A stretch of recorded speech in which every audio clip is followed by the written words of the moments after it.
یا علی مدد ستگور کہہ رہے ستگور کہہ رہے داس ہمارا جے ہوئے سے تیچھے ہمارا گلے کا ہار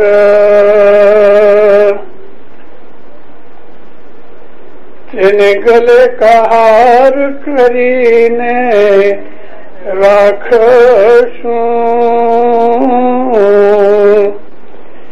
بھائی تے مومن کے سکھ کا انت نہ پار رے تیرے سکھ کا انت نہ پار. مولانا حاضر امام پہ صلوات پڑھو دیندارو اللہم صلی اللہ محمد آل محمد. دیندارو یہ نور کا وقت ہے. پیروں نے سورج نکلنے سے 3.5 گھنٹے پہلے کو نور کا وقت کہا ہے. یہ وقت نور کا اس لیے ہے کہ اس وقت انسان خاص طور پہ جو صوفی لوگ ہیں وہ اس موقع کے اوپر عبادت کرتے ہیں اور جو مومنین ہیں اپنے اپنے مذہب اور اعتقاد کے حساب سے بندگی کرتے ہیں. کوئی پہلے کرتا ہے کوئی آخر میں کرتا ہے مگر یہ لگ بھگ 3.5 گھنٹے مومن کو سونا نہیں چاہیے. یہ وہ وقت ہے کہ جب آسمان سے آدمی کو اور اس دنیا میں جو کچھ بھی جانور ہے درخت ہے پھل پھول ہے ان سب کے اوپر خدا کی رحمتیں اترتی ہیں. کوسموس میں سے ایسی کرنیں نیچے اترتی ہیں کہ جو وہ ریز اور وہ ویوز آدمی کے مائنڈ کے اوپر گہرا اثر کرتی ہیں. یہ وہ وقت ہے لگ بھگ 3 بجے سے 6 بجے تک کا کہ جب سورج ہمارے سے بالکل اپوزٹ سائڈ میں ہوتا ہے اور سورج کے چھپ جانے سے آسمان میں سے جو ریز اترتی ہیں جو انرجی اترتی ہے وہ خاص طور پہ روح کو تقویت یعنی طاقت دیتی ہے. اس موقع کے اوپر جو آسمان کے فرشتے ہیں وہ زمین پہ آتے ہیں اور خدا کی رحمتیں لاتے ہیں ان کے لیے کہ جو اٹھ کے خدا کو یاد کرتے ہیں. اس موقع کو یہ جو وقت میں نے آپ کو ذکر کیا ہے ہمارے پیروں نے اس وقت ہم کو اٹھ کے عبادت کے لیے جو حکم کیا ہے اس میں بہت بڑے بھید ہیں. فضل امام کے پاس بھی 2 دفعہ یہ عرض کی گئی کہ خدا خاص طور پہ ینگسٹرز میں سے کہ یا مولا یہ 4 اور 5 بجے کی عبادت ہے کیا ہم اس وقت عبادت نہ کرے کوئی دوسرے وقت کرے. تو حضرت امام کے فرمان آپ لوگوں نے سنے ہیں. مولا فرمایا نہیں عبادت تو 4 اور 5 کے اندر ہے. امام نے یہ بات کا خلاصہ نہیں کیا کہ جو مشنریوں کے اوپر فرض ہے کر دینے کا آج میں اس وقت آپ کے سامنے یہ خلاصہ کر رہا ہوں جو کہ پہلی دفعہ نہیں میں بہت دفعہ بول چکا ہوں اس بابت کے لیے. یہ وہ جو وقت ہے یہ نور کا وقت ہے. نور ویلا نور پیو کریو من آنند جی. نور کے وقت اٹھ کے نیاز پیو. نیاز کو بھی گھٹ پاٹ کو بھی نور کہا گیا. نور ویلا نور پیو કર્યો મન આનંદ જી પોવેડા રાખુશા પીર સો સબદ જી તમે જાગો જાગો ભાઈડા રણ